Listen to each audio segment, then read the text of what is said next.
Hello, everybody. Welcome, everyone, to Master Negotiators Live. This is your essential weekly guide to negotiation. I'm your host, Jean-Nicolas Reyt, but you can call me JN. I'm an associate professor of management at McGill University, where I specialize in negotiation and conflict management. So what can you expect from Master Negotiators Live? Every week, I bring in two negotiation experts who not only have a wealth of experience, but also fascinating stories to share. This live stream is a melting pot where various negotiation communities can meet: sales, procurement, management, mediation, arbitration, and even law enforcement. My mission is to arm you with practical insights so you can improve your negotiation skills. If you have not done so already, please sign up for my newsletter. I send weekly invitations to my stream and negotiation resources. So let's get this show started. Our first master negotiator today is Beth Fisher Yoshida, who is a professor at Columbia University and CEO of Fisher Yoshida International. She is the author of New Story, New Power, A Woman's Guide to Negotiation. So, Beth, to get started, what's your number one negotiation tip? Wow, you really need to know yourself and who you are in relationship to the person you're negotiating with, because different parts of who you are, different triggers will be set off. And so really to be aware of that. This is an excellent advice. Thank you so much. Our second master negotiator is Mike Inman from negotiationtraining.com. He is an expert in B2B negotiations with extensive experience in Fortune 500 company dealings. His background spans manufacturing, technology, and hospitality sectors. Hi, Mike. What's your number one negotiation tip? My number one tip is people need to try to negotiate more. I think a lot of people are uncomfortable negotiating and they don't want to be seen as asking for something that's, unusual, that they, I don't want to be that person that asks for something that everyone else can't get. And I think we should try to negotiate more so we can actually make the deal better for both sides. I mean, even checking into a restaurant. When I check in, the host will ask the same question. Let's say, do you want the bar or the restaurant? Do you want the high top or do you want the booth? And I always say the same thing. I want the best server. And they go, huh? And I go, well, you know the one, the server that trains all the other servers. No disrespect. Everyone has to start somewhere. But if I'm going to pay full price for my meal, and my wife has made it very clear that we are not to negotiate over the price of food, I want the best experience possible. Now, here's where the miss is. So I try more than most people. The miss is the hostess should say, no problem. If you can wait 10 minutes, and by the way, if you have a great experience, we leave us a review on Google, on Yelp. And now they can get some more business out of it, and I can get a better service out of it. And there's many negotiations you can do all day long if you're just paying attention. They're out there, but people just miss them or they don't even try. Absolutely. Excellent point. Thank you. So before we get started, do you guys know each other, or is it the first time you meet? This is our first time meeting. Yeah, okay, well, that's great. Building bridges, right, in the negotiation community. So I see some people are already posting in the chat. If you're listening to us and you have questions, please post them in the chat. I will try to weave them into the conversation. Yeah, we have somebody from Iraq. Pretty amazing, right? And so let's get started. So Beth, the first question I have for you is, what motivated you to specialize in negotiation and conflict management? Yeah, I entered the field through intercultural communications. So coming from New York City, many years ago, I moved to Japan, and I lived in Japan for quite a while. And, lots of conflict, because cultural style, communication style, just every level, being a woman back in those days in Japan. So that's how I learned about it. And I learned about it from then intercultural conflict. And then how do you deal with that? And then cross-cultural negotiations and so on. So that's how I entered the field. And then when I came back to the US, I continued with my doctorate. I continued working with my consulting and teaching at Columbia University, the UN. So that's how I got involved. But it all goes back to intercultural communications. That's fascinating.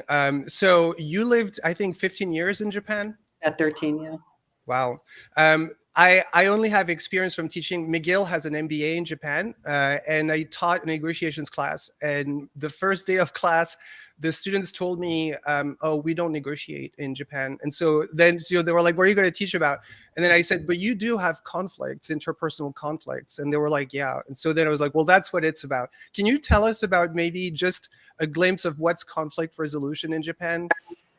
So, it's interesting too that even the word conflict, people don't want to use. So we be all creative, thinking about creating harmony, because wa is so important in Japan. So you really have to think about it's not confrontational. There are a lot more third-party mediators going back and forth, like shuttle diplomacy kind of thing, even in an interpersonal dynamic, because it's so non-confrontational. Even having a negotiation face-to-face feels adversarial and feels confrontational. And because the language is much more indirect than in the US, for example, even not all the US, but still English is much more direct, much more heavy on words, and there's a lot more intuition or gut feeling in Japan. You have to really do that kind of a dance to get around there and try to understand the deeper meaning, which can be tricky if you're not of the culture. Right. Excellent. Mike, so same question to you. What inspired you to specialize in negotiation and conflict management? Yeah. I was in sales and I was just average at it. I wanted to be better than that. So I had a boss help me understand that to be a better salesperson, you need to be maybe in purchasing for a little while. So he helped me get a job at General Motors purchasing. And when I went from sales, working really hard but not really smart, into purchasing roles, I'll be honest, I was pretty abusive. I had been abused when I was in sales, and then I reverted back to that behavior, and I took advantage of salespeople, and I was a taker. I'd get the RFPs, they'd all start to come in, the responses stack up on my desk. I'd get a phone call from a supplier, and they'd say, "Hey, Mike, we submitted our RFP, and we're just wondering, how do we look?" With that high stressed voice. Without even looking at their bid, I would say, "Are you kidding me? You're way too high. Do better." Right. Hang up the phone, play Mahjong and solitaire. I'd call a meeting with a supplier I had no intention of doing business with, and I would just abuse them. Take. They were weak and desperate. And then I'd call a meeting with a supplier I really wanted to do business with, and I'd say, "I've met with your competition. I've got all this stuff from them, and if you can't beat this, you're going to lose this order." And I was really good at it. Right. But here's the problem. That type of negotiating drives suppliers out of business, and it hurts relationships. It stops innovation. I was at General Motors, and General Motors had a horrible reputation for a long time. So I woke up one morning, I said, "You know what? I'm better than this. I can't be abusive." So I started to read books on negotiating, took classes on negotiating like the one I now teach. And from that point forward, my career went from a buyer to a manager to a director in the GM system, moved over to America West Airlines, which is now American Airlines. I had all the indirect spend. I was head of purchasing for a company called IAC Interactive in New York, which is a holding company that owned Expedia and Match.com and Home Shopping Network. And what I found was if you negotiate better, you can have better relationships with the people you're working with. Not necessarily conflict resolution. I think that's a separate part, but better relationships with your suppliers. You can have a better career. I mean, to go from a buyer to I was a VP at 35. And I attribute that through negotiating. Now, that's my own bias, but my bosses say that about me too. So if I can help people, I'm a problem solver. My degree is in engineering. I like to solve problems. I like to help people. And if I can do that through negotiating better, then I'm going to feel good about myself giving back. Yeah, it's really interesting what you're saying about kind of like the distinction between the short-term success and the long-term success in a negotiation. I see a lot of times, I advise a lot of my students when they go on the job market, and sometimes, I feel like employers are really focused on getting a good deal right now, but don't understand that the person is going to stay in their organization for like years. And so, Hopefully. Hopefully. I've seen multiple situations where a student gets kind of like screwed over, in a negotiation, and they accept a deal because they get pressured, by their family. And the first thing they tell me is, when can I quit? Like, when can I quit? When can I go somewhere else? Like, nobody won, you didn't win if you did that. When people ask me the proudest thing about my career, the number one thing comes out of my mouth is at MGM, for 4.5 years, I had 0 turnover. Yeah. Now, that doesn't mean we always got along. We had lots of conflicts. We had lots of problems, but I was able to keep the team together and delivering for our bosses, for the shareholders. And I'm really proud of that, because turnover today, 18 months in a job, you're long in the tooth at 18 months. Yeah. So Beth, coming back to you, can you recall a striking negotiation you've been part of and the key lessons you've learned from it? I've been racking my brain thinking about all the negotiations I've had in my life, and I came out with this. You're always negotiating. I'm always negotiating all the time, every day. And I have like different categories, right? So we talk about very transactional negotiations, like tit for tat. What am I getting? Just very without deep meaning, or without really, I want to have a good relationship, but not so focused on the relationship, just like, let's get done what we need to get done. And then I thought about all the other types of really important negotiations, important to me, because it's about relationships and people that are meaningful to me. And like Mike was talking about relationship building.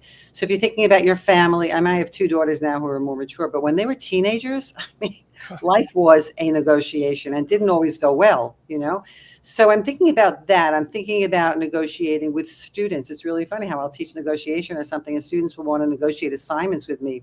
And I look at them like, are you negotiating with me right now about the assignment? And I'm like, go for it. Let's go for it. Yeah. So those are like meaningful learning experiences. So I don't have one thing, but the lesson I have is that for me, when I approach a negotiation, I'm always thinking about what's the relationship I have, what's the relationship I want, and what am I going to do to get there, to keep building and developing the relationship.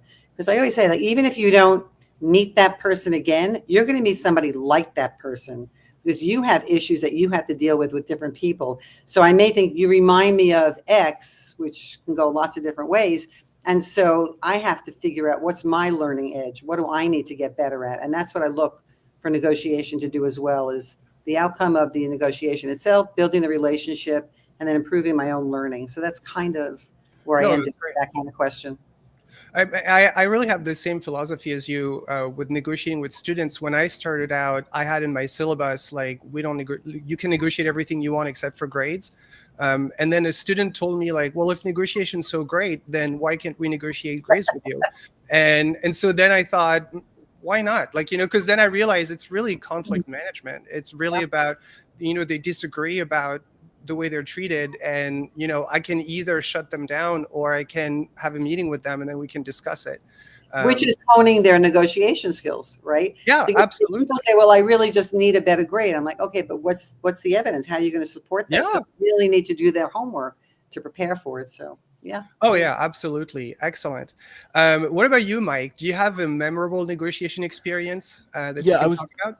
I was just telling the story 2 days ago, and it's kind of fun thinking back about it. So at America West, I was in charge of reverse auctions, and I hate that word, because an auction implies that the lowest bidder wins.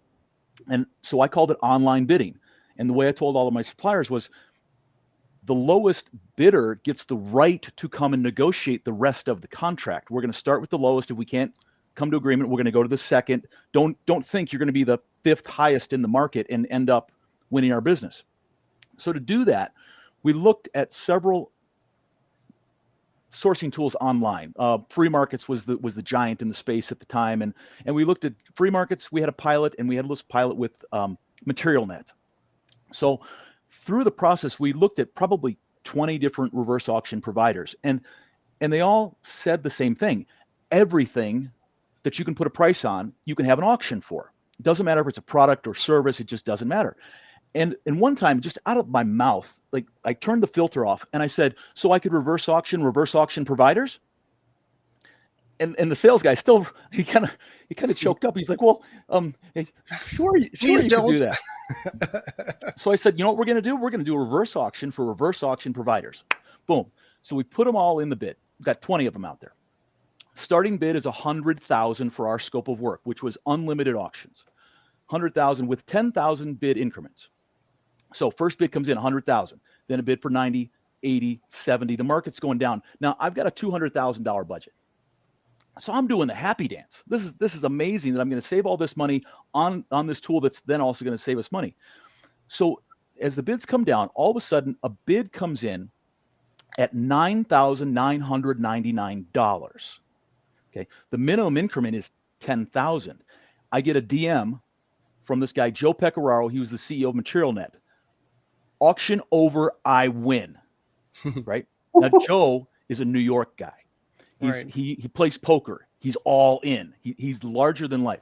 So he goes, I win. Now, I go, oh, well, he figured out how to trick the system.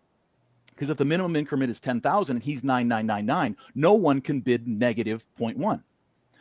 I get a DM come in from another supplier. I'll We will pay give you it- $1. No, they said, Mike, the system won't let us. We'll give it to you for free. So I go, oh, okay, I got it free.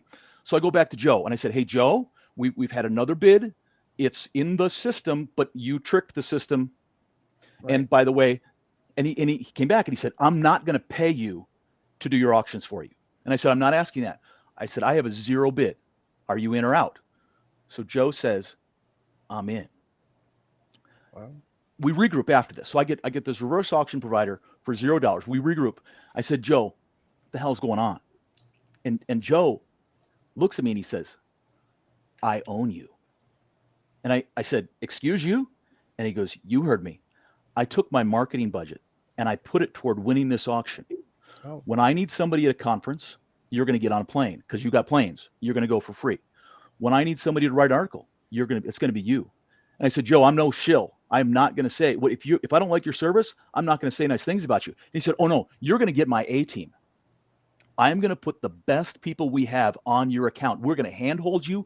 You are going to love us and you are going to say wonderful things about us. That's why I bid 0. And you know what? When I go to New York, I call Joe and I say, I'm in the city. Let's have dinner. Yeah. We actually, through that conflict, I own you. Those words. Like, imagine saying that to the head of purchasing, a supplier saying, bold. I own you. Oh, he's big and bold, but I love the guy because he delivered the service that we got, the hand-holding we got, the extra bells and whistles, the helping them scope their product for development.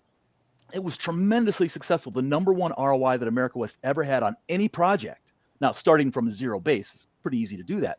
But tens of millions of dollars generated from this project, and the relationship that Joe and I built out of that negotiation and the conflict we had. And you said something, Beth, about being direct. I love direct people. I can deal with direct people. Mm-hmm. It's the people who aren't honest or are a little afraid or they're trying to be too polite that I have to come on, give me something to work with. Work hard. So I like to deal.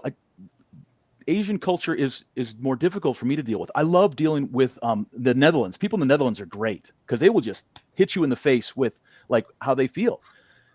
And some people think it's being mean. I used the word direct in a class I was doing in Amsterdam. And somebody stopped me and they said, thank you. People think we're mean. We're just being direct. And I actually think that's one of the kindest things we can do for each other we don't have to be mean and call names, but tell me what you think. Tell me what you feel. And now I can deal with it faster and probably better than if you slow roll it and don't really tell me how you feel. Yeah, Beth, sorry, if my passion for this negotiation doesn't come across, shame on me. No, that's amazing. I think it's actually a really good segue towards the first topic I wanted to talk about, which is women in negotiations. It's a topic that's been really a very, very strong focus in research, in academic research, the past 30 years. Beth, you have a book that came out about gender and negotiations. So I'll start with you. What specific challenges do women face in negotiations? So I think it's twofold, but connecting with what Mike was saying about people being direct, so people in different cultures have directness or not. It's the same thing when you think about gender. If you think about gender as a cultural orientation, because remember that when we are growing up, we're just so acculturated, we're socialized to be a certain way. So we carry all those stories with us. So part of it is the woman herself having different stories and challenges, but the other part is everybody else around her and how they receive her, how they hear her. Because, research has shown that if you have a man and a woman saying the exact same things with the same kind of tone, it's received differently. And so you're getting different signals. So a man will be welcome and that'll just be expected. It won't even be noticed because that's just the norm. But if a woman does something as assertive as what a man would do, that, ooh, watch out for that woman kind of a thing. So I think the main thing is that people need to understand who they are and what they bring to a negotiation. And also the messaging for women has been so confusing and contradictory. It's one of the reasons I wrote a book, is because then women are also hearing, get out there and assert for yourself and fight for what you want. But how you do that in any context really makes a difference. And so you can't just go out there and be really hard-nosed about it and just fight hard, because that's just not nice. That's just not a good thing to do. But if you're too soft, then, because let's just say when I do a negotiation, I know who I am, I know what I bring, I'm not intimidated anymore. When I was younger, I might have been, but I'm not intimidated. I'm there to have a good time and to build the relationship with somebody. And let's see how we can all walk away benefiting. So if I seem soft, people might want to take advantage of me, but then I have that steel rod in my back. I'm a New Yorker. You're not going to get too much soft from me. But so you have to know that. You have to have the confidence through experience to be there and assert for yourself, and then get what you think is a fair deal, and understand that not everybody's going to view you the way you want to be viewed. So you have to manage that. You have to deal with that. You're not going to necessarily get them to change their mind, but you have to figure out how you're going to deal with their reaction to you. Yeah, and finding your own voice, right? Yeah. Which is Yeah. very difficult. Mike, how have you seen the role of women evolve in negotiations? Yeah, I want to quick sideway to something Beth just said. The voice in our head is so powerful, and it's talking to us all the time. It's the voice that when I say 1, 2, 3, it's already at 4. Mm-hmm. And there are people who have the voice in their head and says, I can do this, give me that project, give it, I'll go over the wall, through the wall, under the wall, I'm going to make this happen. I'll find a way. And there are some people who don't have that voice in their head. They're not as confident, and they hear things differently. So when it comes to women evolving, I think a lot of that is understanding their own voice in their head and what they can and can't do. I'm lucky. I was an only child and raised, my mom and grandma were both in the house, and have always had, I consider, successful relationships with women, probably more so than men. One of my first mentors at General Motors, Cindy Bevel, she was assigned as a former mentor, but also was a friend. And I'm going to tell this to the voice in the head. She came to a house party, and she got to meet what was then, well, she's now my wife. And she said to me, wow, Justine is really impressive. And I said, yeah, I think so too. And she goes, not what I expected. And I said, huh? And she goes, well, And I said, no, I don't know. And she goes, well, you're blonde and you play beach volleyball.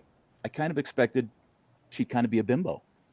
Oh. But she's got a lot of substance and she's really smart. Okay. So now the voice in my head says, you didn't think I could get a smart, like woman? Like you thought I'd just go after some bimbo? So I tell this story to Justine, and Justine says, she doesn't think I'm attractive. And I said, no, the story is about how she didn't think that I could get someone who's attractive and smart. And she goes, no, she doesn't think I'm pretty. That's funny. I told that story. Because you go for bimbos, and now she's not, right? Okay. Cindy never said that she's not attractive. Right. She said that she's smart. So I told that story a month ago to a friend of ours, lady bartender. And she goes, oh yeah, she said that your wife wasn't pretty. And Justine says, see, she agrees with me. So here we have two women hearing that another woman saying she's smart and she has substance means it's code, apparently, for she's not pretty enough. Yeah. Right? I'm going, but this story is about me, that I couldn't get a woman who's pretty and smart and attractive. But this is the voice in our head, right? So I think a lot of, so I'll now go back to business. Some of the best negotiators I know are women negotiators. And I know what the studies say is that when women are advocating on someone else's behalf, they are better. That's what the data is showing. They are better. When they advocate for themselves, they are at a disadvantage. But I still think that goes to the voice in our head. Yeah. At General Motors, one of my first negotiations was with, they said, oh, Collins and Aikman. My peers heard they were sending in who they called the closer. And I'm like, the closer, like, yeah, you're going to send in the closer on me? I was like really arrogant. And I'm like, who is this closer? We couldn't go on LinkedIn back then. And they're like, oh, you'll see. And when the closer came in, she ate my lunch. She was smart and had a plan. And there was nothing, you've got competition. Who is our competition? Oh, no, they can't do that. So there's a woman negotiator who's at the top of her game. You can do it. It's the voice in our heads that hold us back sometimes. Yeah. And it also depends on which voice is triggered. So we all carry stories with us about being smart enough or not being smart enough, being pretty enough or not being pretty, all those kinds of stories, right? So when you hear something that's a little different, it triggers that other thing like, oh, I had issues with my looks in the past. Here it comes again. Or people have those stereotypes. You can't be smart and beautiful. You know how some people say like triple threat. Yeah. If you're good looking and you're small, that kind of stuff. So Yeah, that's so right. My wife tells a story when she was young, and maybe this is a trauma event, that she had this friend's dad, and my wife wore glasses. She had got really poor vision. He would lick his fingers and lick oh my her God. glasses and say, "Hi, Ugleen." Her name was Justine. "Hi, Ugleen." And you're like my second daughter. But that's traumatic to her. So you nailed it. The voice in her head says, "I'm not pretty enough. I'm ugly." That's terrible. It's absolutely terrible to treat somebody like this. And it leaves a scar to the point that she told you and now you told us, right? But like, oh God, I told everybody. No, yeah. but we've evolved as a society, I hope. But what a Yeah, nasty certainly thing we to have. say. Like somebody Very who's nasty. Justine, like you call her ugly. Like that's so nasty. It's terrible. So I'm really lucky because you both are negotiation trainers. And so I want to talk to you a little bit about negotiation. So Beth, maybe you can talk to us about the negotiation program that you direct and what your philosophy is for an effective negotiation program. Yeah, thank you. So the program is very diverse with people wanting to do different kinds of things. We have people who want to do international relations, or people who want to do work in the business area, people who want to teach and other things, or in community settings. And I love that spread of diversity because there are certain basic principles and practices, theory-based, research-based underneath it all, that you can apply in any situation, but you have to tweak it. And what I always say to people, and I feel like I've been saying a lot lately, is wherever you go, whatever situation you're in, you bring you with you. So you have to know who you are as a negotiator and who's going to show up that day as a negotiator. And I used to be work in a management consulting firm, and I remember that one of the partners said to me, the most challenging partner to negotiate with is another partner in the firm, not any client, but it's other people in the same firm as me. So you always have your challenges, but I think that understanding the different sort of tips and tools and understanding the theory underneath it, and then just practice and practice and practice. But it has to be like a feedback loop where you're learning as you're practicing, you are reflecting on what you want in your performance, and not just to what a lot of people do. Oh, I should have done this and I should have done that. My feeling is, and I ask this when I do workshops in organizations, I'll ask people, what worked well? And they go, well, if only I should have done. I was like, yes, but what worked well? And I always try to pull people back to what worked well, kind of like an appreciative approach, because if you know what worked well, then you want to grow that. But if you only know what didn't work well, how are you going to supplement? What are you going to do? You only are focusing on what's not good, but then you don't even know what's good to change. So I always want to focus. Of course, we all can improve. There's always something to do better. So those are some of the kind of principles that I use in the program and that a lot of our faculty use. So Columbia University is one of the rare universities in the world that has a master's degree in negotiation. Why do you think there's so few master's degree in negotiation? Do you think it's going to become more widespread? I think it's because negotiation is sort of a subset to a lot of other programs. Like if you're doing an MBA, if you're getting a law degree, negotiation is part of that. And I know that there's like, negotiation for managers, or there are also negotiation and conflict resolution classes in the international affairs section in social psychology. So I think that's why. And I think that because historically we had somebody named Morton Deutsch, who was a social psychologist who was at the school, and he started the social psychology program in the 1960s, the center in the 1980s, and then we birthed the master's program out of that when there was more and more of a demand. But you know what? I have to go back to the person who actually coined the name, because I was the first director of the program, but I didn't coin the name. And I thought it was really clever to include the name negotiation, because typically it would be just conflict resolution or conflict management or peace building, because we do some of that as well. But they put the word negotiation in there. For me, it was a life changer. And I think really made a difference in the program as well. So I'd have to follow up with him and ask him why he put that name in. But it's such a core principle and practice. I'm glad it's in the title. So it's funny because I was actually a few months ago on a Zoom call with one of your students, and I don't know, I don't want to really say the name, because I didn't say I would say it, but he made a case that I thought was extremely smart. He said that he believed in conflict management and not in conflict resolution because most times you don't really resolve the conflicts, you manage them. And it really stuck with me. I was very impressed, that he had reached that level, as a master's student. Yeah. And now I talk about conflict management because I agree with it. I think most people, they know the conflict will not be resolved. The conflict needs to be managed. I've been challenged by some students over the years. I may even know the person you're talking about, who said it's not resolution. Why resolution? Why not management? And we've had very interesting conversations. And I'm like, do you know what's involved in changing a name of a program? Yeah. Oh, yeah. We're just staying with negotiation. Students don't realize that. Like, it has to go through like several committees, maybe even like a Ministry of Education New York or something. State get reaccredited. I mean, and I don't have a strong enough rationale because some conflicts are resolved. So I'm not just eliminating resolution just to have management. So plus, I think in terms of keywords, I think conflict resolution is kind of like the golden standard for the keywords. But I thought it was an extremely smart, comment. Yeah. Very good. So Mike, you work at negotiationtraining.com. And can you tell us a little bit about what are the elements of a successful negotiation training program? Yeah, sure. So we focus solely on B2B. We do not get into conflict resolution. It's out there. It's very important. I've had coaching in that. I've had conflicts in my positions. Didn't always get resolved. There's still a person out there that we just don't get along on any topic at all. And that happens. So we focus on B2B. Our diversity is in different clients, different countries. We've been in more than 45 countries doing this. And there are differences that are out there we have to be respectful of. I don't like to stereotype, but to be respectful of cultural norms that are different. So back to your question on a successful program, it really requires executive buy-in. And it doesn't have to be a top-down dictation, but the executives have to support it. The executives have to sign off on the bill to pay for the class. They're making an investment in their people. And then the executives have to challenge their people to, where's your negotiation plan? I'm going to approve it before you go negotiate. And the third thing executives are guilty of, no one on this call, of course, is undermining their own teams. Oof.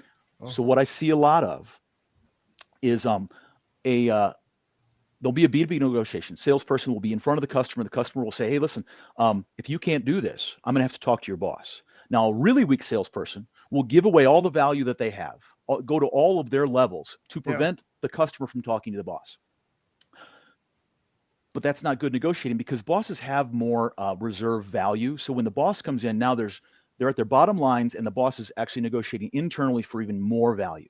So what we tell people is, if the customer says, if you can't do this, I'm going to talk to your boss, stop giving, protect as much value for your boss as possible. Now, here's the voice in our heads happens. A boss that gets brought into a negotiation will hear, I'm here to help my teammate close the deal. And that's their expectation. So they come into the negotiation and they'll give away a price discount. They'll give away delivery terms. They'll give away service. They'll give away some risk. They'll give away. The customer will say, I like the way you negotiate. The boss will go back to their teammate and they'll say, you see that? I closed that deal. Coffee's for closers.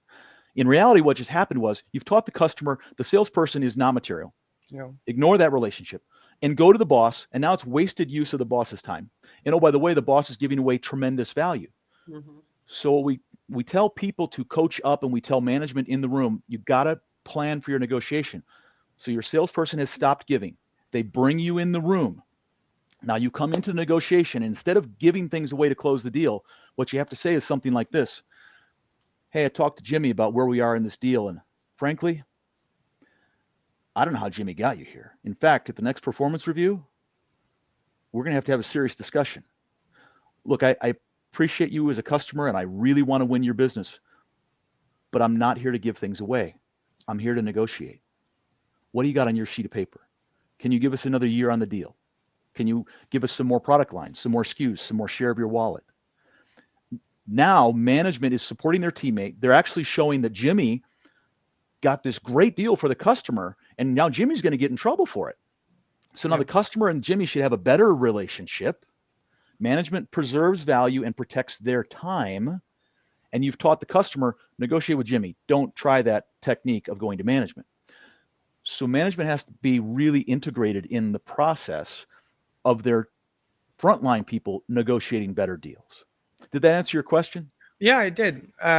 So you have a peculiarity in your profile, which is you specify that you're not doing crisis negotiation. You're doing B2B negotiations. Can you explain Can I elaborate? the distinction? Because that comes across the wrong way to too many people. So I'm going to apologize to people. Let me say this about it.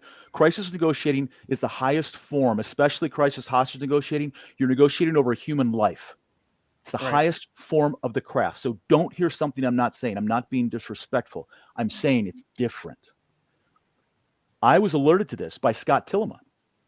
Scott reached out to me when he was first starting. He had just retired, and he's made this great career. Yeah. So now when someone reaches out to me on LinkedIn, and there's a lot of bots out there and there's a lot of garbage out there. So if I don't know the person, I always say the same thing. Thanks for reaching out. How may I be of service? Scott responds back immediately. I'm a retired crisis negotiator. I'm fascinated by business negotiating. They're so different. And the voice in my head said, what? They're different? What do you mean they're different? It's negotiating. Now I can't unsee it. So here's the differences. Number one, a crisis negotiator is negotiating with someone who is irrational or in a heightened state of emotion. Okay, they're on a bridge. Number two, that person probably isn't an experienced negotiator, and most likely they've never been trained. Okay, when I negotiate with an experienced negotiator, the negotiations are actually better and faster. If the person hasn't been trained, I got a lot of work to do. That's right. Okay. Thirdly, crisis negotiators negotiate from a can't lose position. Yeah. If you bring home an arm, it's a bad day, right? Never split the difference. That's because in a crisis negotiating, you can't split the difference. You have one job, get the person home safe, period.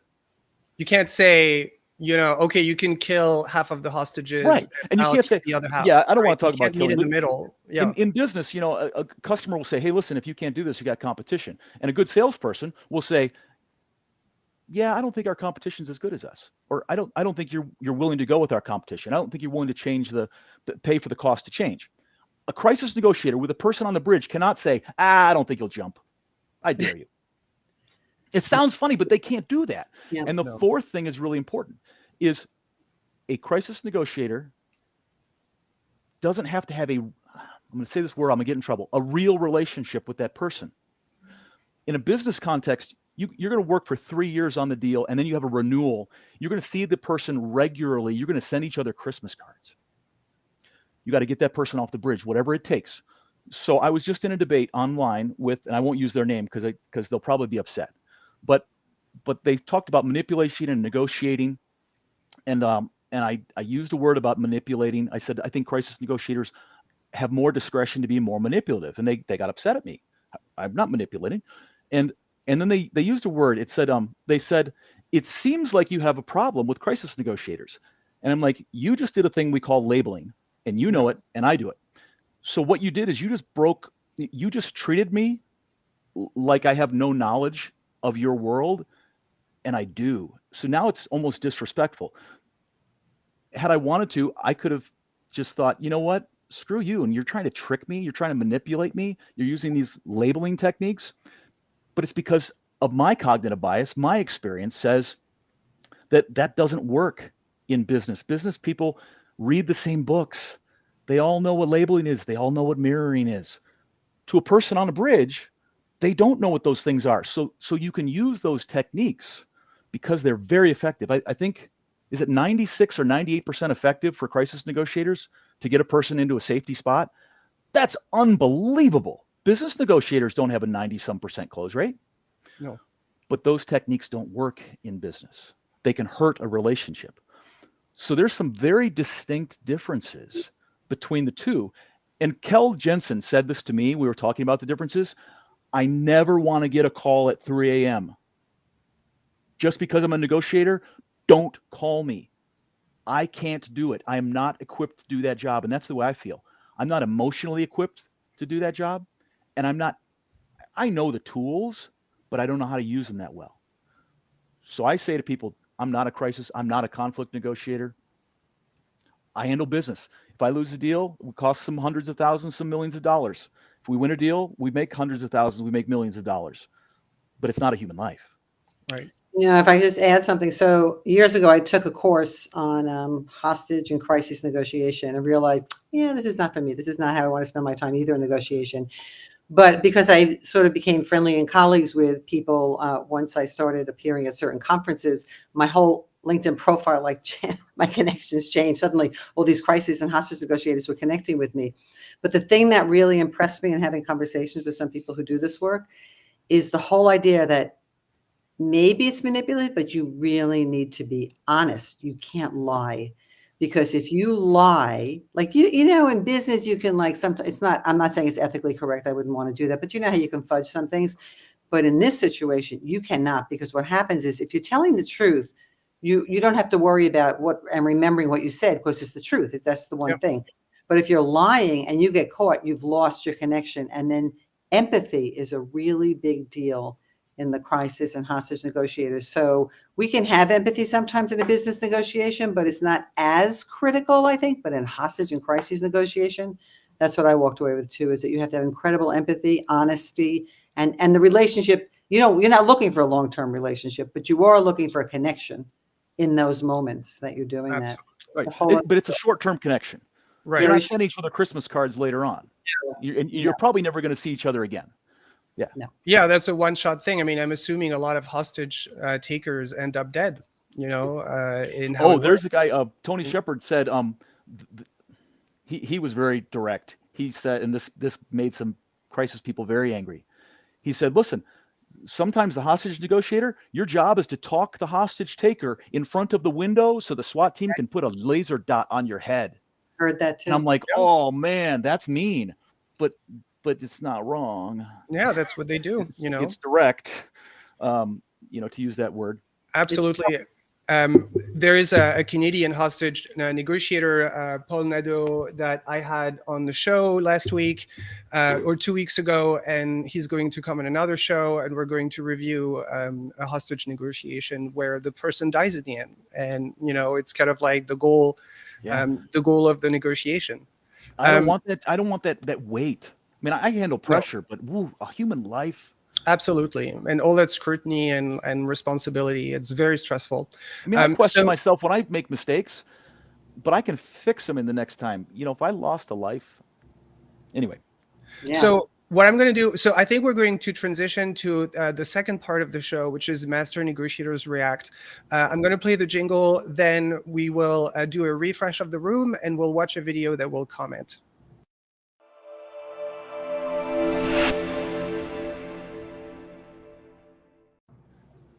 All right. So in Master Negotiators React, expert negotiators review various negotiation scenarios captured on video. These professionals have backgrounds in law enforcement, business, and diplomacy. They offer insights and critiques on tactics and negotiations used. And each episode showcases a unique negotiation, from law enforcement standoffs to business deals. And so today, to refresh the room, I'm joined by two master negotiators, Beth Fisher Yoshida, who is a professor at Columbia University and CEO of Fisher Yoshida International. She is the author of New Story, New Power, A Woman's Guide to Negotiation. And Mike Inman from negotiationtraining.com. He is an expert in B2B negotiations with extensive experience in Fortune 500 company dealings.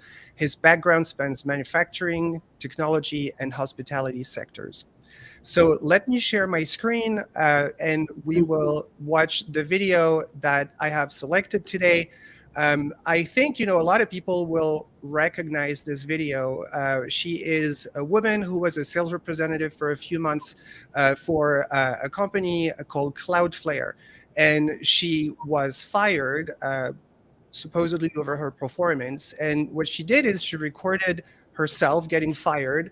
This is why the caption is POV, which means point of view. You're about to get laid off. And so she recorded it, posted it on LinkedIn, posted it on TikTok, sorry. It became really viral. And so I thought it would be like a great opportunity for us to listen to how she's dealing with this, how management is dealing with, how they're approaching the firing, and what we think about this all. So let's watch it. I'll pause the video at certain points, and then we will discuss it.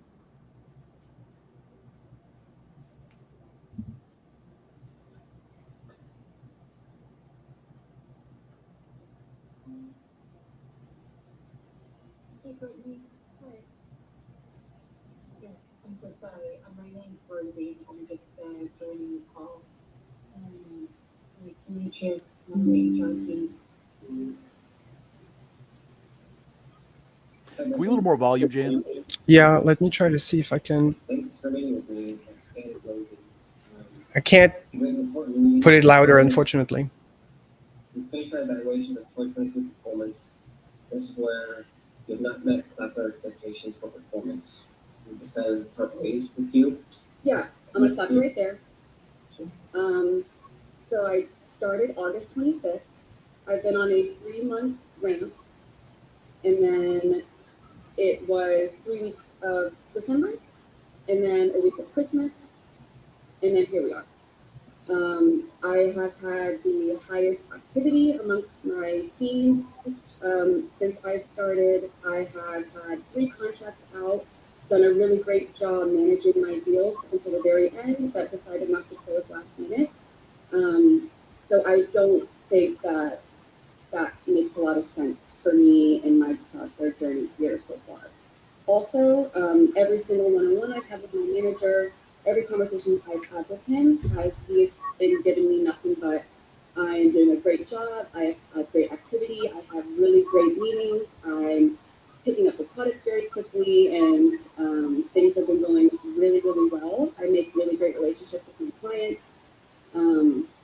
So I disagree that my performance hasn't been, I haven't met performance expectations. Okay, so she's getting a bit emotional, which is completely understandable. She's going straight for it. What do you guys think about it? They give her negative feedback, which is your performance is not high enough, and then she's fighting back. What do you guys think? I think it sounded like she came prepared, that she was expecting something, because she just rattled off all the things that she's done. What I would have recommended is, of course, you get caught up emotionally, but she doesn't really know what information they have about her. They just use the word performance. I would have probably opened with a question like, can you tell me more about what you mean by my performance? Which aspects are you talking about? And see what they have to say, because she might have tripped them up sooner unless they had very specifics. Then she could speak to it. Otherwise, she sounds defensive. Right. What do you think, Mike? So first of all, I love that she's trying. That was my number one tip. She's going to push back. She's not just going to take it. Take her severance letter and go away. I don't think she understands the role of a salesperson. She talked about her activity. Yeah. These are the things that I'm doing. This is the feedback I'm getting. But in the same tone, she also mentioned that she had 3 contracts that she got to the finish line and they didn't close. Performance in sales is measured by dollars coming into the company, profit staying in the company. Not how much you work, how much work you do. It's not going to meetings. It's not having people say they like you. It's closing deals. Yeah. So from an HR perspective, HR got the feedback from her. It's an assumption here. Her boss said, here's the people who didn't make the cut. These are the people we're keeping because they close deals. However they close them. And she was below the cut line. Now, she had only been there 3 months and she had Christmas in there. Those are rational, persuasive arguments. But performance in sales really is about closing deals. So by her own words, no, she was not performing. Yeah. But it's tough. Oh, that's a good point. But you're going to see what she says later on. It's pretty interesting. When I certainly have, just because I haven't closed anything officially. I hear you. Also, why are you doing this and not my manager? Not, we've never met, so this seems a little odd that my manager has no idea that this has been happening and the director has no idea that this has been happening. So I'm just definitely confused, and yeah, I would love like an explanation that makes sense. 100%. Real quick, let me carve out the two threads. The latter of why I'm on this conversation, I'll put that one. The second half, and Rosie might be better to explain the process of who's giving this information, and the prior piece, which is your feedback and notes about your performance. To add a little context to that, so just for clarification, you're not being singled out on this. Your peers are also being collectively assessed on performance. This is a collective calibration for Cloudflare. So I just want to clarify that piece. I won't be able to add any kind of specifics on numbers or. Wait, yeah, no. Can you explain for me why Brittany Peach is getting let go? I won't be able to go into specifics for numbers. Wait, why though? I just started. I've been working extremely hard. Just because I haven't closed anything that has nothing to do with my performance on a 3-month ramp with just 1 month with 2 major holidays in the middle. So what do you guys think? Beth, what do you think of her approach? I mean, it's a confrontational conversation, right? So the person giving her the feedback, I wish he would be a little bit more explicit about things, but he's not. And so it's triggering her, and she's like, trying to get more information. But she sounds very defensive. I think, I don't know if this is the time to have the conversation, but I think to Mike's point before about what is good performance for a salesperson, like, does she know what the expectations are that she was supposed to meet? And if you didn't, because 90 days is like probation for a lot of organizations. Yeah. So at a 90-day mark, you make it or you don't. And, she may want to ask for more training or support or give it another go or something. But it's 90 days is 90 days. And if she didn't cut it, then. Yeah. But I think one of the weaknesses, though, is that the HR person, it can't give any specific information about performance. That's very weak. Yeah, very weak. Yeah. Like, if you're going to fire somebody because their performance is low, like, you better have your ducks in a row and have exactly. Like the actual performance, because we don't have a horse in this game, so it doesn't matter to us like who wins or not the negotiation. But just looking at it from an external party, they start by saying your performance is very low, so we think, okay, well, I guess she's gonna get fired. But then she's making really good arguments, which is, I was in training, there was Christmas, like New Year's. Who are you, by the way? It's kind of like really good arguments that it doesn't seem like a fair process. Mike, what do you think? Yeah, so the best organizations I've been a part of and have seen and reviewed have metrics up and on the wall and visible to everybody. Yeah. So the team knows this is how the team is doing toward our goals for the year. And what gets measured gets done. Now, they may not have every salesperson on the board to protect the egos of the underperforming salespeople, but they could have person A, B, C, D, E, and person E is the number one performer, and person A is the last performer. So unless you share with somebody, hey, by the way, I'm A, I'm really struggling here, no one would know that. But she should know what her goals are. In a good organization, she would know what her goals are, what she's trying to accomplish, not go to meetings, close deals. Right. And she should know in real-time basis or very close to it where her performance is. The fact that she doesn't know how she's being measured and doesn't know performance relative to everyone else tells me maybe there's a culture problem or a manager problem within her company, that her manager didn't very clearly articulate expectations. Yeah, that's excellent. Let's see how it goes. I don't think that has anything to do with why I should be let go, if that makes sense. So I really need an answer and an explanation as to why Brittany Peach is getting let go, not why Cloudflare decided to hire too many people and are now actually realizing that they can't afford this many people and they're letting that go. If that's the real answer, I would rather just you tell me that instead of making up some bullshit and telling me that right before I lose my job. from someone I've never met before. If you can respect that.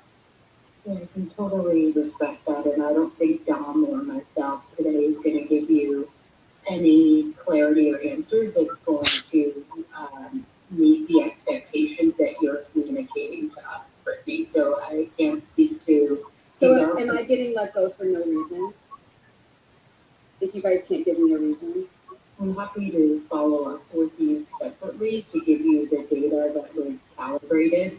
I need to speak with revenue leadership specifically to see if we can get that for you. What do you guys think about the preparation of the HR people?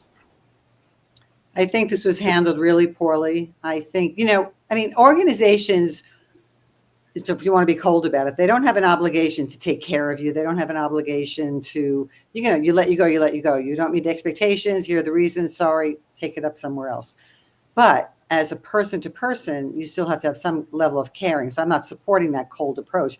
But the HR person should have been prepared, because you never know the emotional reaction of the person you're letting go. You're letting a person go from their employment. That's a pretty emotional thing. So you need to know exactly what you're doing and what to say with the right information and keep level. And she didn't do that. This person, she or he, didn't do it. Mike, what do you think? I had to let it go. Look, had to is the wrong word. I didn't manage them well enough to protect them. I learned to do that later in my career. I let a person go and they went catatonic on me. No. Just like in Ferris Bueller, but it was no joke. Right. Lost everything, like 30 seconds. HR had told me I didn't need to be in the room, but I consider it my obligation. If I'm going to let somebody go on my team, I'm going to be in the room. I'm not going to run away scared. I'm not going to hide from this.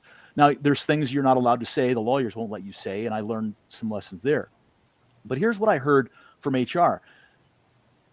Almost, there's a hint of the late night radio DJ voice.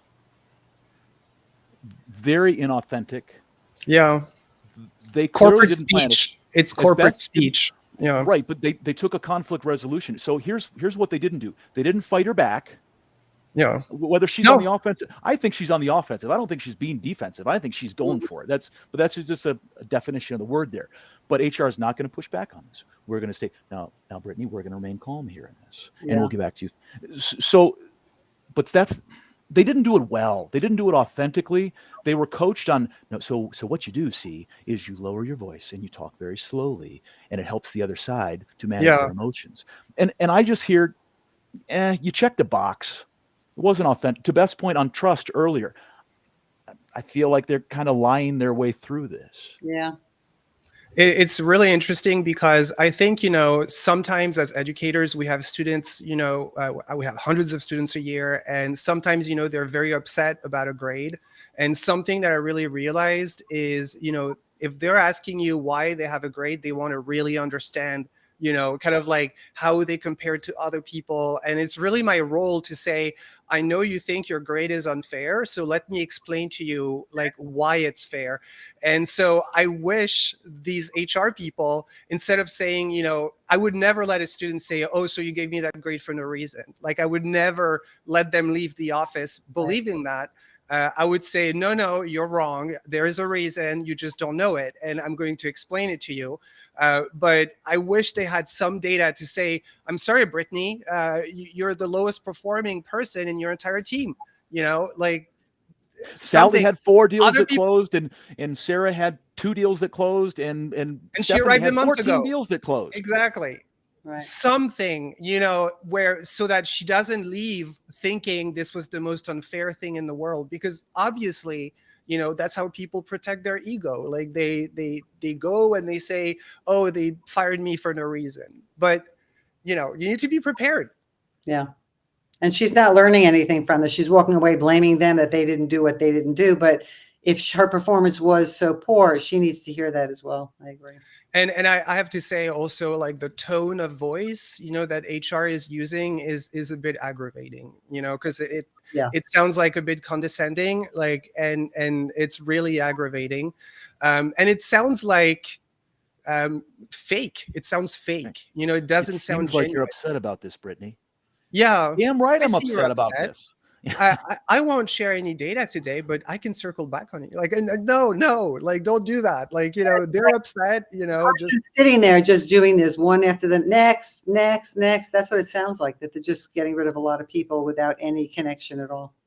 And interestingly, I think, and it's something I don't know what you guys think about, but she's kind of like a victim of what a lot of people are going through, which is probably why, this video was viral, because I think, the decision to fire her was made on an Excel sheet by somebody who knows who did that. And then it was kind of like trickling down, and then some people had to do this and some people had to do that, and nobody feels responsible. And at the end, you're still crushing her career. Yeah. And her. Yeah. Her And managers, I'm gonna speak as a former manager. Her manager's responsible.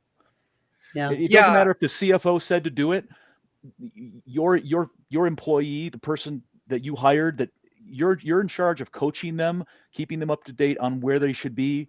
Hey, you're doing great, Brittany. That's a pep talk. Great. Listen, I love when you did X, Brittany. That's fantastic. You should do more of that. So that's what Brittany heard. She was doing really well. But hey, by the way, where's this deal? How come you didn't bring it in? I need you to do this. Do more of this and do less of this. Beth, I think you said that earlier. Is we need to prop up the successes, and we need to figure out where we're not doing well and lift those things up. Yeah, she hasn't heard any negative news. She got no feedback, so she thought everything was fine. So her direct manager failed her at some point along the process and was absolutely involved in drawing the line or selecting her to be below the line. Right. I mean, if you're supposed to have a sales performance within 3 months, then it means that at the end of month 1, you need to have a performance improvement plan or something. Like, you can't just let people go for 3 months without giving them any feedback and then fire them. That's right. So let's see how it goes. Can you share that with me now? I cannot share that with you right now, unfortunately.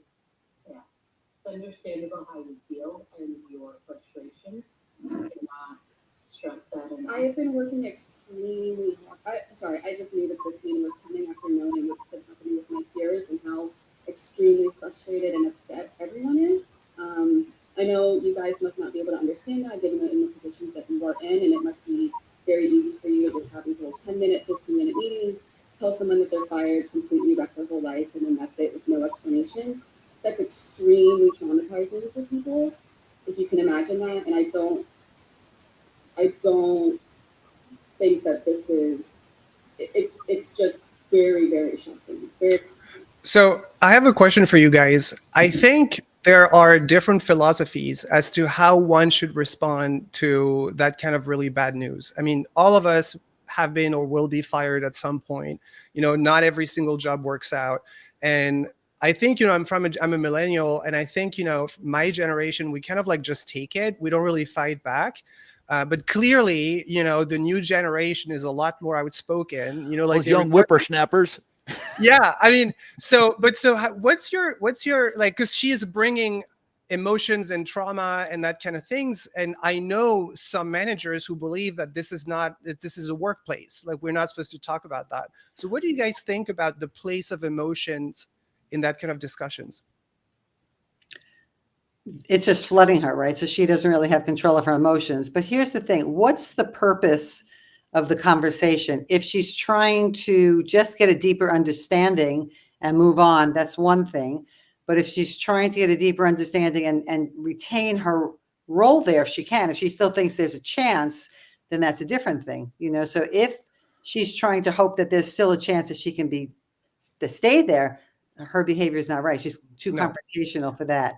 But if she just wants to push the person to learn, I mean, in the US, I would imagine, could even be a lawsuit at some point, right? I mean, a threat of it. If you're firing somebody and you're saying, well, I really don't know why you're getting fired, is kind of what the HR manager is saying. So I said, Mike said, when she's pushing and getting information, I think that's good. I think she should. I'm maybe recommend doing it a little bit different, less confrontational.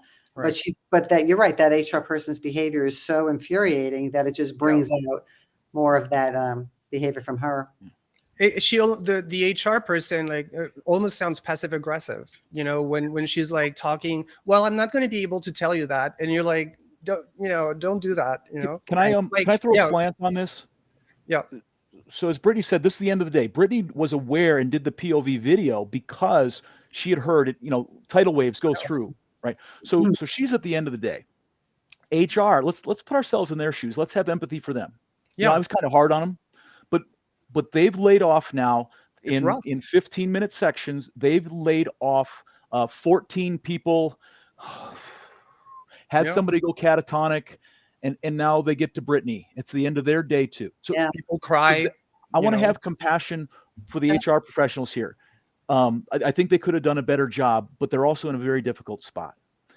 One of the companies that I was at, I was working with HR, and they wanted everyone to do a personality test. And we were planning for that. And then I got word that we were going to do a layoff. So I was talking to my HR peer, and I said, hey, listen, so we're just going to stall the personality test. There's no reason to do it. No. And they said, no, we're going to do it. And I said, why would we do that? Why would we waste people's time and the money on doing a personality test if we're going to lay people off anyway? And they said, well, Mike, we want to know their personalities before we go into these layoffs. And I said, what do you mean before? I don't understand. They said, well, there's some people that you're going to put a meeting on their calendar for 3:00. And there's some people that you're going to call in at 8:00. And I said, how horrible. Are you going to put a meeting at 3:00 and all day long that person's going to sit there and fester and stew that they know layoffs are coming because their boss put one of those catching up meetings on their calendar? And they said, no, Mike, here's what we figured out. You're the person who can go in at 8:00 and deal with someone directly. There are people in this world who need time to compose themselves, who need time to write a list of questions. And those people are going to go toward the end of the day. We're going to give them time to collect themselves before the eventual layoff. And then the people that are more direct, we're going to handle them early. And I'm thinking to myself, I hope there's not an 8:00 meeting on my calendar. Absolutely. But so maybe they didn't do the personality test. Maybe Brittany as a confrontational should have been early in the day, and she used that day to get all fired up. Yeah. Right.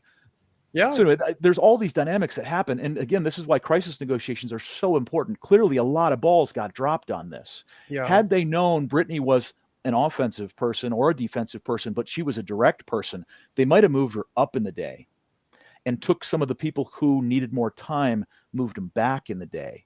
HR is still going to have a bad day, but it might have been handled differently. Yeah. Does that make sense? It does make sense. And I think it's really interesting because, you guys were talking about, what is she trying to do here? And I think, it's pretty clear that she's not going to keep her job. But I do have to say, she thinks it's wrong and she doesn't want, that's my feeling. She thinks it's wrong and she doesn't want to just let it go. She doesn't want to be mistreated and just kind of like quietly go away. So she posted it, on TikTok. It was seen by millions or tens of millions of people. And interestingly, the CEO actually came out, and I'll post that in the links in the description box. The CEO came out and then said that the manager should have been present, during the firing. And so all in all, it seems like she did create some change, right? I'm assuming this company will not fire people like that anymore because they don't want to be in that situation again. Jay, I'd like to believe that, and I like to be people change, and I like to be people are being honest, but I've found I get tricked a lot, and I'm naive a lot, and companies ride through the PR wave. Let's get through this negative, the news cycle. Wait till somebody else screws up more, and then we won't have to change. So I love the fact that you hope this drives change, and I do too. But it might. So you think it's kind of like the HR speech is kind of like how they all function, it's possible? No, not all. I think HR has a very wide bell curve of excellent at the top and then brought along, not so excellent at the very bottom. And there's a whole bunch of people in the middle. And they're all learning from each other. I've got several friends in HR because I supported my purchasing organization supported HR in a lot of ways. So I've got a lot of friends in the HR business. It's a tough business, but they do a really good job of connecting and talking to each other and sharing best practices. But the execution of the best practice, it's one thing to know you should do it. It's another thing to do it. Like I said, I'm going to be in the room if somebody's getting fired because that's my obligation as a human being to them. Yeah. But not everybody is like me. Some people are like, Mike, I can't I can't sit there and take it. I would say something back. I would get us sued. I shouldn't be in the room. Got it. If you know yourself and you know you shouldn't be in the room, if you know you're going to break down in tears and it's going to make the other person break down in tears, then maybe it is good to not be in the room. So Right. it's situational. Let's see how it goes for the rest. Very shocking. I've like really given my whole energy and life over the last 4 months to this job, and to be let go for no reason is like a huge slap in the face from a company that I really wanted to believe in. And I absolutely understand how you feel that way, why you feel that way. And I'll be honest with you, there's nothing that we're going to say in this call in the time that we have that's going to undo the way that you feel right in this moment. I personally will do everything that I can to give you as much specific information as I can after this call. I can't make any promises. I understand where you're coming from. I can tell you that Dom and I do care. I understand the feeling that you have right now, and I can't change that. So I'll just be honest. But why can't? But you guys have still not given me a reason why I'm being let go.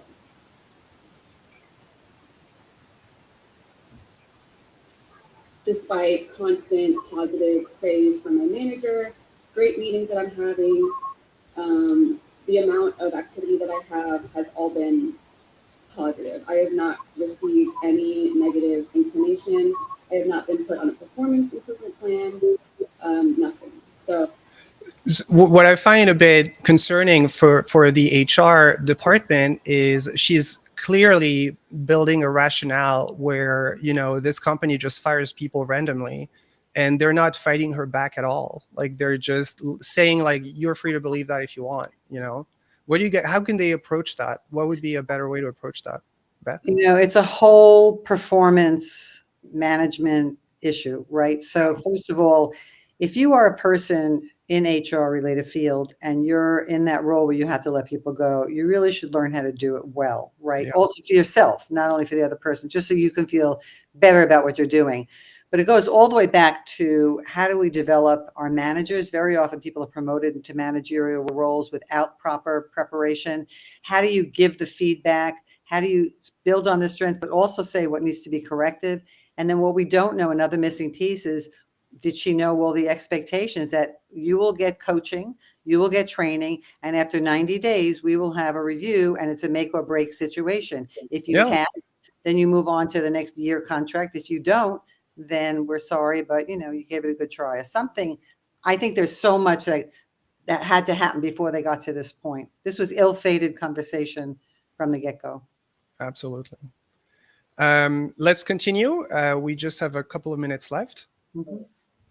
And I cannot speak to what your manager has communicated to you directly. but that You should are be the let go indication of for performance based on your attainment and leading indicators of data. That is the rationale. But I've been here for only a month after ramping, and that was during the holiday. So I don't understand what those. Can you explain what those performance metrics are, or is that just like a vague term to give to everyone that you're speaking to today? I'll say that the performance indicators and performance metrics are, while they are, we're not able to go into specifics, and there's no situation where we will be able to go into Do you guys specifics. even know? Do you guys even know, like, why, like, who you're talking to each day? Like, every single 10, 15 minutes, you guys even know who you're talking to? Like, why you're letting these people go? When you don't even understand, like, the kind of work and everything that they put in? I hear you in what you're saying. It just doesn't make any sense that you guys have still not been able to give me a reason why I'm being let go. Just from a process perspective, your questions are valid. This isn't going to be the forum in the situation when we're able to go into the detail that you're looking for. But then when? If it's not right as I'm getting fired, it's certainly not going to be after when I'm no longer part of the company. I have to say, I mean, she's making a series of excellent points, you know, and it seems like they just don't know how to deal with her. They just don't know what to say. Do you guys? They're children. They're not. I should say. I'm sorry. Let me back up, because what I said before. It's the end of their long day. They're making mistakes, Yeah. And it may just because they're worn down, maybe because they didn't prepare properly, maybe both. Maybe it's a poor culture, a poor process. Didn't expect her to be as strong as she is. It sounds like they're just missing critical information. Like, it sounds like they just really came to that meeting not prepared at all. And somebody is pushing them back, which they were not expecting, and they just don't have anything prepared to say to that person, which is a bit like concerning, because you can see that she is building this rationale. She's building this story that they're not questioning at all. They're just saying corporate speech. What do you think, Beth? Yeah, I think they're not prepared. I think they both wish they weren't there. Yeah. Like, let me get this meeting over with and get out of here. Yeah, it's just the whole thing. There's no good outcome that's going to happen here, because there's nothing they can say. No. There's nothing she can say. It's just like, let's just end it. I'm going to disagree a little bit with you, Beth, Yeah. because they're doing the corporate speak thing. They're saying the things and they're coming across as inauthentic. We'll get back to you on that. Here's what they could say. I think they could say, Beth, or they could say, what's her name? It's Brittany. Brittany. I'm really sorry. I am Mhm. absolutely not prepared for this discussion right now. You've asked great questions and I should have asked them. Yeah. I'm in the wrong here. And before I make you any more upset, do you mind if I take some of your questions back and we reconvene on Tuesday and I'll get back to you with answers to your questions?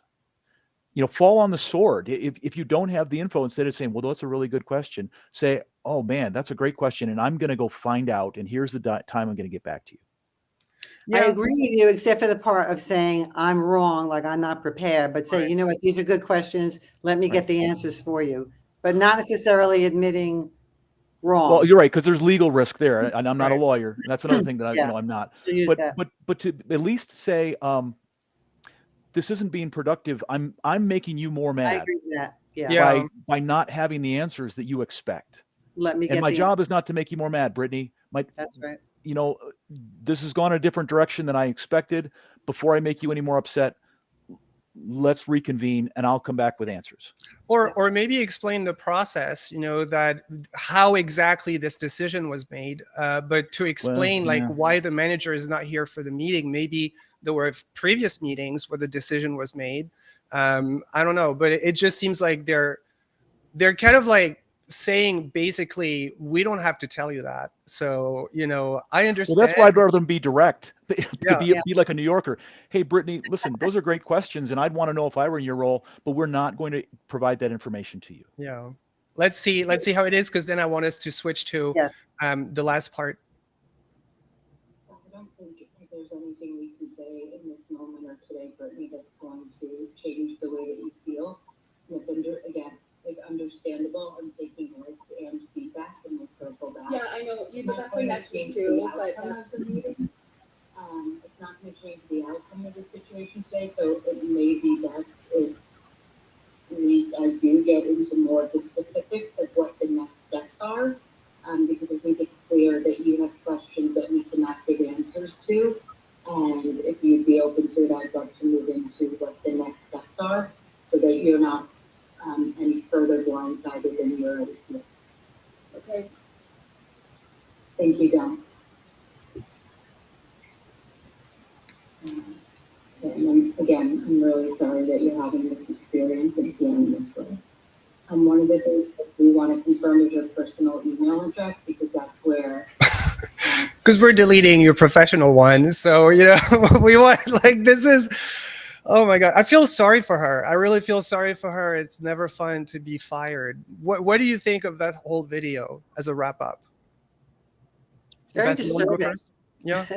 It's very disturbing, the whole thing, because there are so many twists and turns along the way where things could have been done differently and could have been done better. But I'm also talking about like before they even got to this meeting. But it felt like it was like, this is the policy and we're going to stick to our policy and this is how it gets done. And there was a lack of human connection, I felt. Yeah. What do you think, Mike? I can't agree more. I can't improve upon that. Multiple failures all along the way. Did not expect her to push back as strong as she did. Certainly they didn't expect it to go viral. Yeah. I've heard that she got multiple offers and already has another job. There are people out Great. there who like big, bold people, and she's clearly not going to sit back and take it. Yeah. Maybe they Well, think she'll come fight for us. So yeah. yeah, absolutely. Go be a Uh, lawyer. Yeah, she'd be a great lawyer, I think. Yeah. Yeah. So very interesting. Thank you so much, you guys, for your opinions on this video.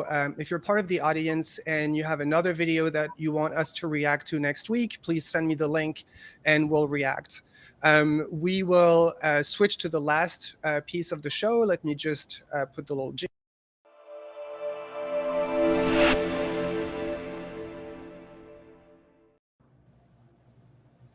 All right, you guys. So this is the part of the show where we're going to react and we're going to comment on questions that have been asked on Reddit. So let me just go here really quickly to explain how it works. So Master Negotiators Q&A features seasoned negotiators answering real-world questions from Reddit.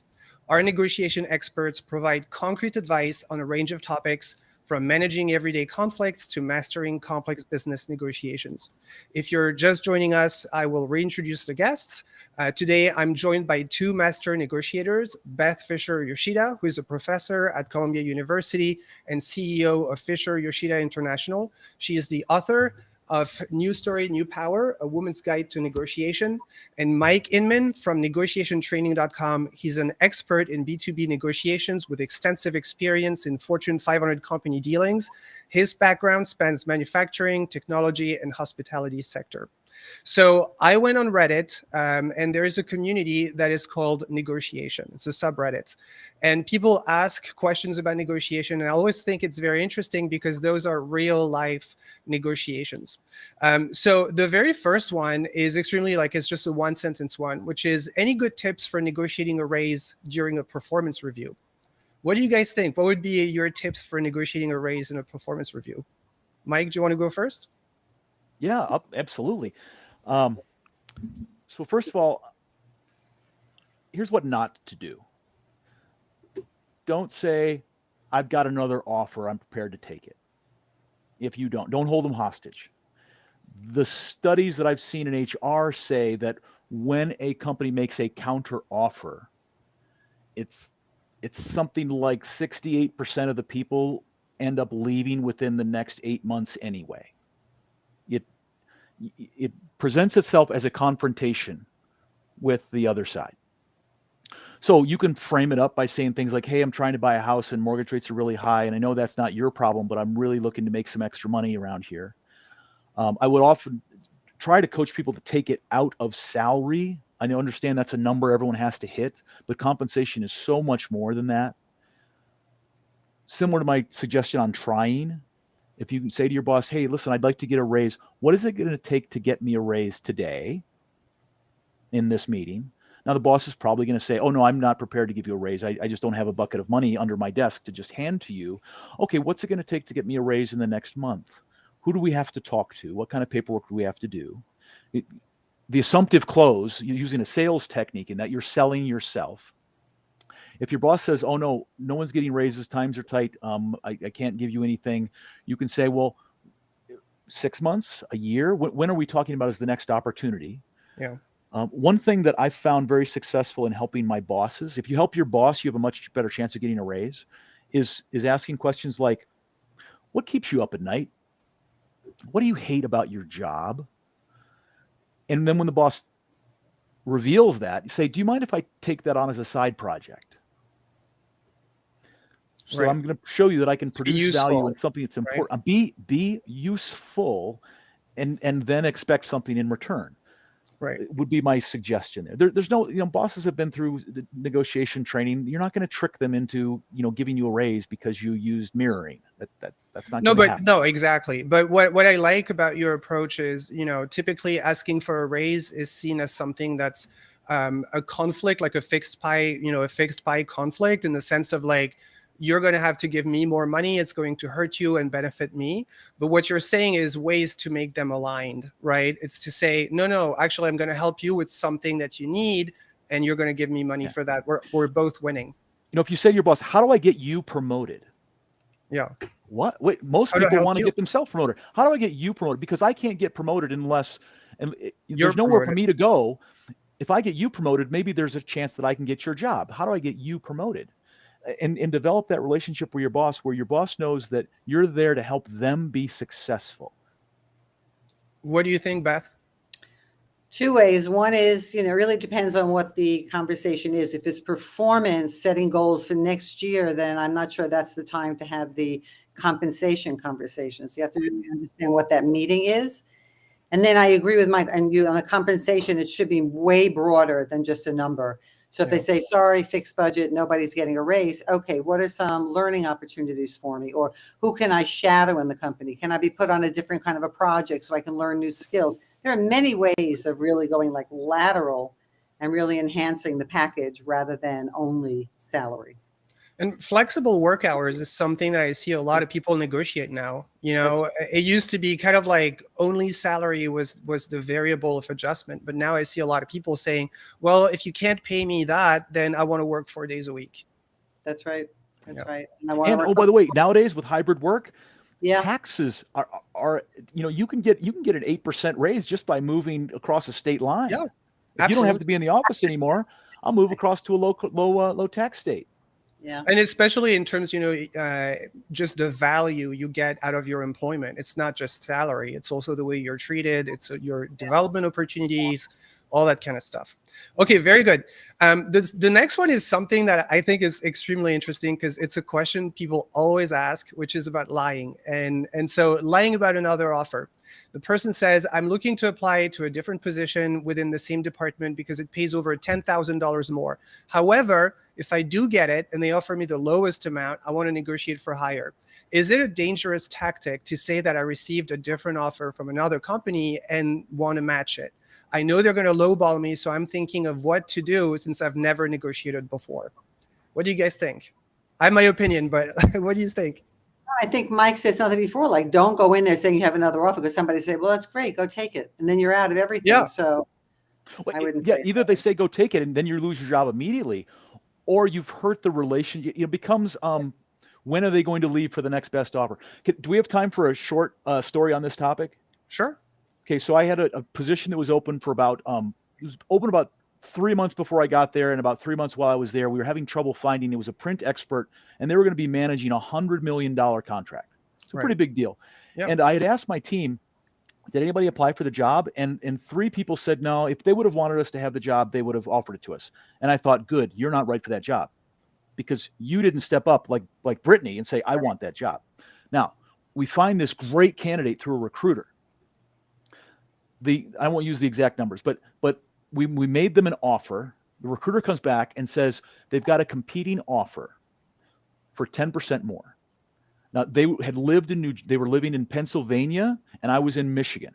And so the recruiter says, so are you going to match? And I said, no.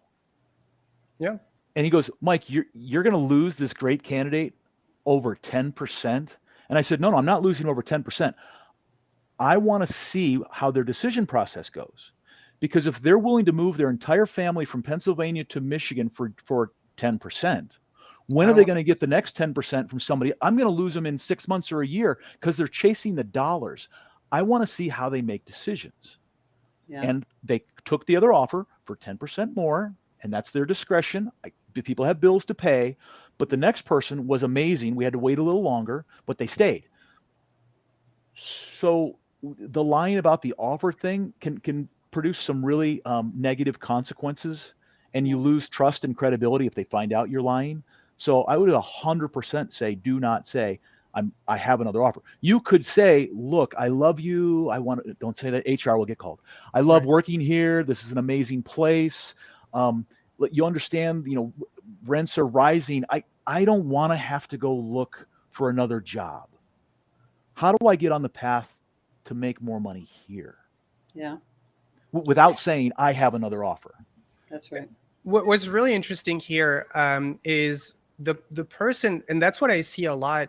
And I don't know what you guys, if it's something you've noticed as well, but every single class I have, I've noticed that there is a percentage of the population that has grown using lying as a conflict management method.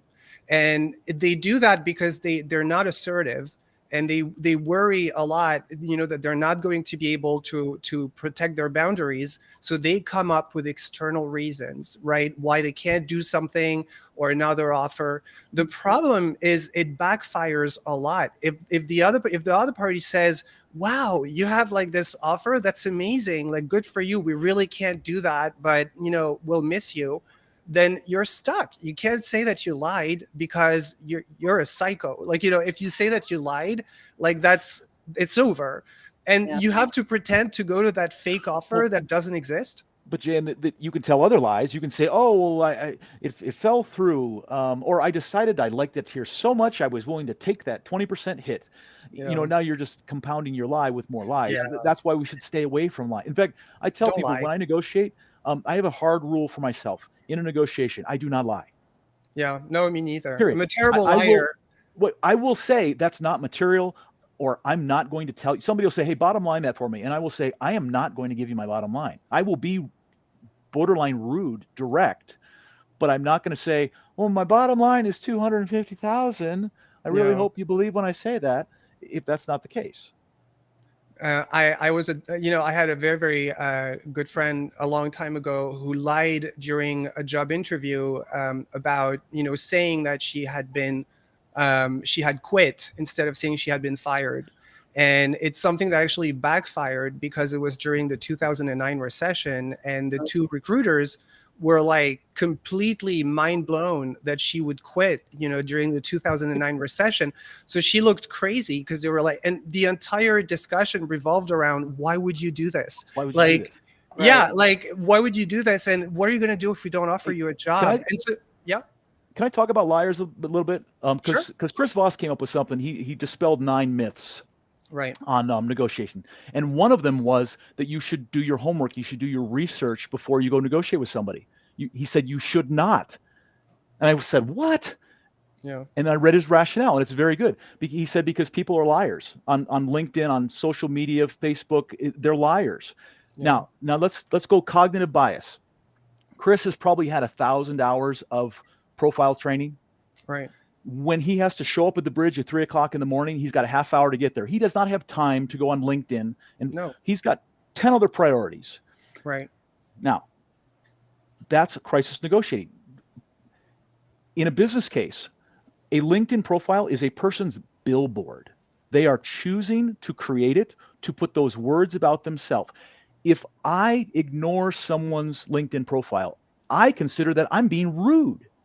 Shouldn't I pay them the respect of seeing the things they say about themselves? Now, there are people who lie about themselves. Yeah. But 90% of what someone has on LinkedIn is true. Where they went to school, they're probably not going to lie about that. That's a credential, can be verified. Dates of employment, I did get into a debate about this. That is verifiable. So if you lie about your dates of employment, but didn't you guys have a senator that was just exposed for lying completely about everything? Absolutely. And people will find out. But there are people that I see them on LinkedIn. I know they're liars. And because super you can dishonest. read between the lines. One person said, "Oh, I've got tons of experience in purchasing and sales." And I look, and I'm like, you don't have one job listed. So even if you did, you weren't even good enough to list it, because you're worried that someone will say, "Oh yeah, they had that job and they sucked." So but then to know what someone's lying about, ego gets involved. Yeah. So now as a negotiator, when I go in, and I always do this, if I find somebody has a military background, my process and language shifts to a little more formal, a little more yes ma'am, no ma'am, yes sir, no sir, until proven otherwise. It's an assumption I make. If I found someone from a culture that's a little more collective, a little less hierarchical, my language shifts to more we, us, collaborative language. But they're not going to lie about that. If someone has been in the Netherlands, I can probably be more direct with them. If they're from New York, Beth, I can probably be more direct. That's not always true all the time, but there are cultures in Japan, I'm going to be less confrontational because their culture doesn't support that type of behavior. But you're only going to find that when you research someone and go online and find out some things about them. Excellent. Let's do one last. So this person is saying, and I think it's an interesting question because people ask this one a lot. So they're saying, is asking for 5% more too much? So the person says, okay, I have a bit of a complex situation. My offer is starting at $7,000 lower than I requested as a base pay, with a bonus structure that brings me up to $3,000 more than I initially asked. I said I'm uncomfortable with this and would like to increase my base pay, as I'm not familiar with the target structure and don't know how likely it is that one would be able to meet 100% of the objectives. What if the objectives aren't reasonable? I am now stressing out because I want this job, but I want to feel the best, but I feel the base pay should be higher. What do you think this person should do? That's a tough one. So they have to decide what's the risk versus reward, right? So if they really want the job and are willing to settle for something, but then they end up being resentful, that's not a good scenario. If they push and take a risk, they might lose the opportunity. But if the people really want them, then they'll negotiate with them. So you can ask for a higher base pay, and then you have to see what they come back with and just keep negotiating. You may not get the full, but you may get something towards that. Yeah, Mike? Yeah, let me put my hiring manager hat on. Here's what a lot of job candidates don't understand about the process. Hiring managers got a bunch of resumes that make it through the system, and they get the 5 or 6 that are really good, that are right fits, and they interview the 3, and they've got the one, and the one, this is the one they're going to make the offer to. They are signaling to you that you are the best candidate in the entire pool. So they are pulling for you. So 5% doesn't sound like a lot. Now, how you go get the 5% is different. I think they have a very good rational reason why. I don't know what the performance metrics are and how they're being measured. So one way to approach this with the boss is to say, listen, we're close, but we're not there yet. This is a good deal, but it's not a great deal. You could say to the boss, I feel like the company's, remove it from the boss. So now it's not a personal thing. It's not that I disagree with you. I disagree with the company. I feel like the company is asking me to take on a lot of risk in this equation. What would you do if you were me? Yeah. And then be quiet. Listen to the boss and get some information from them. And then you can come back and say, well, I'm willing to take a little less, but not a lot less. But I need to have influence on what the metrics are and how they're measured. I need to have clarity, right? Yeah, before I take on the risk. They don't know what the metrics are. Yeah, and but I would say 5% isn't a lot. No. You should be able to go for it, but it's the how, and it comes down to, I want to influence the spec, the performance metrics, and how we're measured. And you can say things to the boss like, well, what would you do if you were me?